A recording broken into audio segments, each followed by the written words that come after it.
Isang pinagpalang araw sa ating lahat. So, ngayong araw is July 11, 2024. So, ngayon is ipagpapatuloy lang natin yung ating nasimulang series ng ating devotion para sa linggong ito. So, bago natin simulan yung series natin ngayon is muli muna nating balikan yung nag-series natin last week para doon sa mga bago lang na tagapanood at tagapakinig ng ating devotion. So, yung nag-series natin last week ay teach us to number our days. So, ayun, kumbaga may kilang ang buhay. Tuturuan tayo ng Panginoon na gamitin yung natitira natin or yung buhay natin dito sa mundong ito na gawin yung tama. Gawin yung nakasaad yung sa kanyang sinasabi. Kumbaga, yung sa mga tinuturuan niya tayo magbasa ng Biblia kasi kumbaga, yung naging paraan para mamuhay tayo ng tama.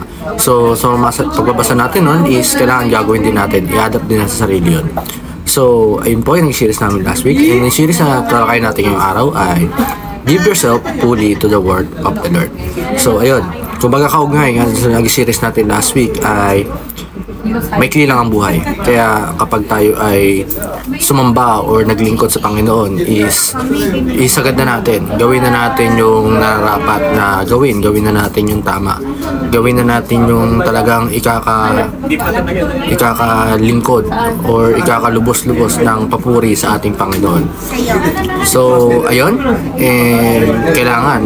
Gaya ko, example ko na lang. Ako yung nag-church, nag-usher, and ngayon nag-ministry. Talagang sacrifice ako and meron ako commitment sa Lord na talagang meron ako mga araw na binabakante para maglingkod sa Kanya. Kaya nga, give yourself fully para doon sa trabaho, para sa Panginoon. So, yung Bible verse na talakay natin ngayong araw ay Colossians chapter 1 verse 20. So, ang sabi dito, and through Him to reconcile to Himself all things whether on earth and heaven, by making peace through blood shed on the cross. Sa Tagalog, at sa pamamagitan ng anak ni loob ng Diyos ng lahat ng bagay, maging langit at lupa ay pinagkasundo sa Kanya. Nakamtan ang pakapayapaan ng pamamagitan ng dugo sa Kanyang anak na si Jesus. So, para lumawak yung ating talakayan, tayo ay dumako sa ating teaching at application. So, ang una sa ating teaching, Jesus restored Genesis 1. So, kumbaga yung Genesis 1, di ba? Ni-restore ng Panginoon kung ano nga ba yung nakapaloob doon sa Genesis 1 yan.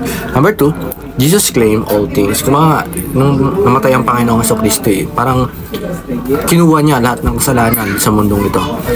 Kaya siya namatay dahil nga sa kasalanan natin. Kung hindi siya namatay, baka talagang tayo ay yung sumalo nung mga kasalanan. Kasi nga, ang ama niya, di ba, siya yung ama niya yung Diyos.